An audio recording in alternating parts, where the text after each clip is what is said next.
Hey, so thank you for clicking on this video. Today we're going to break down my program, my very own program that I created many years ago, and it's inspired by the Jim Wendler program. Now, I know Jim Wendler since has come out and came up with lots of solutions to the criticisms that I have about his programs, but when I ran the Jim Wendler program, I felt it lacked in volume and it lacked in variation. So even with his suggestions of doing drop sets, joker sets, first set, last, it just wasn't working for me. On top of the 90% training max, it just wasn't working. So I created my own program that I felt worked better for me. And I created a program actually that I really liked, I got good results from, and I've over the years shared it with other people who also had good results with this program. So the first thing you must do is enter your 1 rep maxes in these cells right here. You should do it for your pendulate row and your strict overhead press, as well as your 3 main lifts. It's important to note that this program works off your training max, which in my program is 95% of your 1 rep max, not 90%.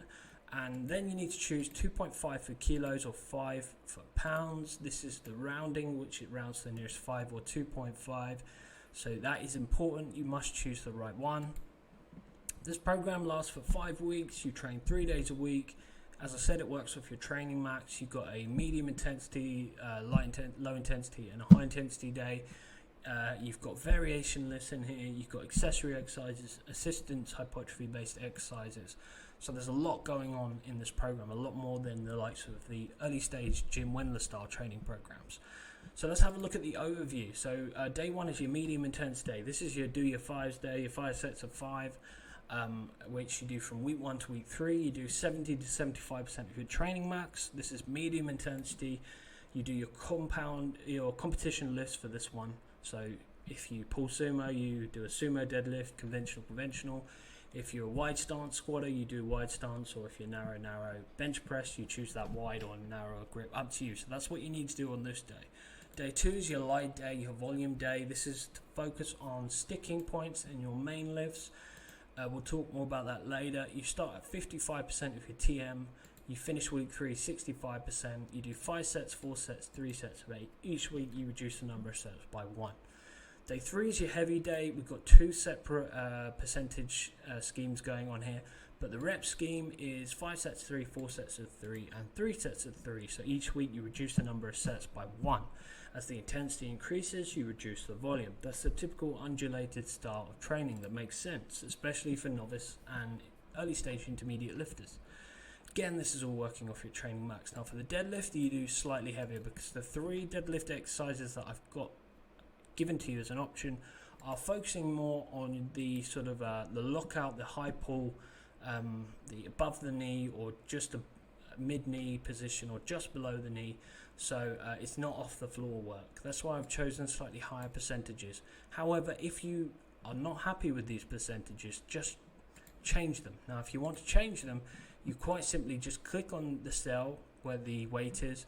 You go up here into the formula bar and you highlight this area right here, the 0.95. Okay, we've chosen 95, and you just change this to what percentage that you want. You can use the same as the squat and the bench, or you can use less based on what works for you. So this program does have that option. It's up to you what you want to do there. You don't have to use the percentages that I have selected. It's up to you. So let's talk a little bit about day 1. So as I said, we do 5 sets of 5 for the primary lifts. Now the secondary lifts, we're doing the strict overhead press here. Make sure you use strict overhead press, not push press.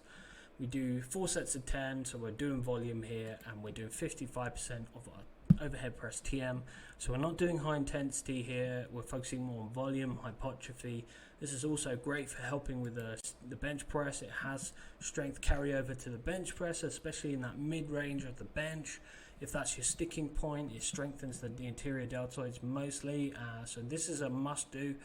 Rear deltoid flies and dumbbell flies. This is obviously beneficial, especially the dumbbell flies. I never skip my dumbbell flies. You can do more reps if you want, 3 sets of 12, 3 sets of 15, whatever works for you. Again, these two are not fixed. You can change this based on what works for you. You can do 4 sets of 12, 3 sets of 12, 3 sets of 15, 3 sets of 25, based on what your goal is.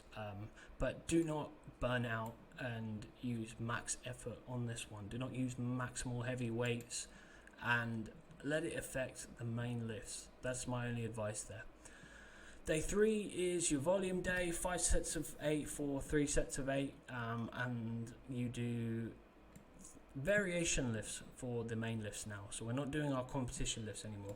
I've given you 3 options for the squat and the close grip, but I have advised only to do stiff leg deadlifts from the deadlifts to help with that. Strengthen the hamstrings, lower back. This is a great exercise. I prefer it over the RDL. Not going to talk about that in this video, but that's my personal opinion, and that's why it's programmed in this program. So let's talk a little bit about which one. So these are obviously to help with your sticking points. So you need to choose the right one for you. So let's look at the drop down list. Let's go to the squat variations first. Okay, the 3-second pause squats, that's good for people who are missing in the hole, struggling in that low bottom range motion on the squat. Banded squat is great for people failing at the top, struggling to lock out the squat. The Anderson squat, you'd set the pins at the position roughly about the mid-range of your squat, and that will help with the mid-range sticking point in your squat. So choose the right one for you. The bench press, the close grip is fantastic for the lockout, strengthening the triceps. 3-second pause, you can do a longer pause if you want. Great for people failing off the chest. And then the spotto press, you can normally about 2 to 4 inches off the chest, normally 2 to 3 inches actually. The spotto press is great for people who are struggling in that mid-range on the bench press. I hated the spotto press originally when I first started powerlifting, so I didn't do it for like 3 years. But about 2 years ago, I just fell in love with it, and now every program I do, I create for myself or for others, I incorporate the spotto press. So I'm a big fan of that. Not many people use it. It's commonly neglected in the powerlifting community, but I do advise this. It's a great exercise. That's just my thoughts on that. And then you got your leg press. A great accessory exercise for powerlifting, especially it has a lot of carryover for your squat mostly. Again, don't use max effort. Don't put as many plates as you possibly can and burn out on this. 3 sets of 10 to 12 reps is ideal, or you could do a little bit more, 4 sets of 10 to 12, based on what works for you and your endurance. Got the barbell front squats, 4 sets of 10, and you can choose how much weight you want to use for that. But again, don't max out on this, maybe an RP of about 7 to 8.5. And then calf raises. Now I've included a tutorial video there because the number of people I see do calf raises wrong, I can't even count now anymore, because I own my own gym. I see probably thousands of people over the years do it wrong. So it just will help you if you're not sure if you're doing the calf raises properly. This will help. So then you got the day 3, which is your max effort day, your heavy day, where you do your sets of 3. Okay, we start with 5 sets of 3, 4 sets of 3, and week 3 we do 3 sets of 3. Remember, we got 2 different percentages going on here, a different one for the bench and the squat and the deadlift.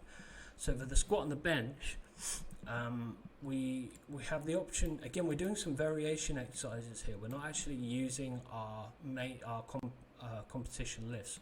We've got the reverse banded squats. If you're not sure how to do this, I will include a tutorial video in the blog post about how to set up the reverse bands. And then for the bench press, you're actually going to be doing a block press. Now, if you're not sure what a block press is, again, I'll put a tutorial video in there, but you should be aware of what it is. I'll also include a link to a product that I bought off Amazon, a block, and it's fantastic. It's so good I actually went out and I ordered another one, just in case I lose this one. I'll leave it at the gym or someone takes it. It's not that expensive. I can't remember how much it is, but it's not expensive. It's not a big investment. You don't need to sell your card to buy one. Highly advise just ordering it off Amazon or ordering it from another. If you know somewhere that sells it, just get that from there. If your gym has them, use them. So that you're going to use the block press. Now, these are kind of your max effort style training. You're not actually going to be doing your competition lift for these ones. And then you've got for the deadlift, you've got 3 options here. The block trap barbells, the rack pulls, or the high block pull. Now with the rack pull, I advise to do this just above the knee, or just mid knee, or just below the knee, but in that range roughly, but no higher than that. And then you've got the high block pull. Again, set the position to roughly about in line with your knees. Why I put this in here is because my old gym didn't actually have like a squat cage or a squat rack, so I couldn't actually even do rack pulls, so I had to use the blocks in the gym. Really weird, who has blocks but not a squat cage or a squat rack? So that's why that's in there.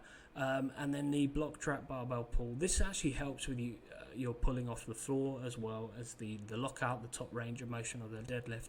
So a lot of people choose this when I do give them this program, but I'm a big I prefer the rack pull. So if you have any other ideas of exercises you want to do, you can just change it by literally going to the drop list, going to here, and actually no, that will get a little bit complicated. Just replace one of these with whatever you want to do. So you could do, I don't know, you can do whatever you want to do, basically. I'm not going to write it down right now. We won't go into that, but you can change that if you want to. So that's the program. Let's talk a little bit about week 4. So the week 4 is when you chase your PR. Now, this is my routine that I used at the time. So the first and second set, your 1 set 5, 1 set 3. Now that's working off your training max, but obviously the heavy singles are not. You do 3 heavy sets of 1 where you're chasing your PR. For the squat and the deadlift, you do 102, 105, and 107. But I must note that when I ran this program twice, I actually did 110% for my deadlift. So I actually did a little bit more for my deadlift. So that's something to bear in mind. But for the bench, every time, I didn't get any more than 5% more than my current squat bench PR. So this one's probably just about right for you. And then week 5 is your deload week, where you just really do 3 sets of 8 and 50% of your TM. This week is just really based on recovery before you run this program again. And that's all written down here, what exercises you need to do and the RPE that you should be working at, roughly about what sort of RPE you should be working at. And then week 6, you can either jump back into the program again and run it again. Alternatively, if you feel like you're a little bit burnt out, you can take that week off just to rest and recover, and so that you're ready for the next time that you run this program. So that's the program, all sorted, done there, talked about.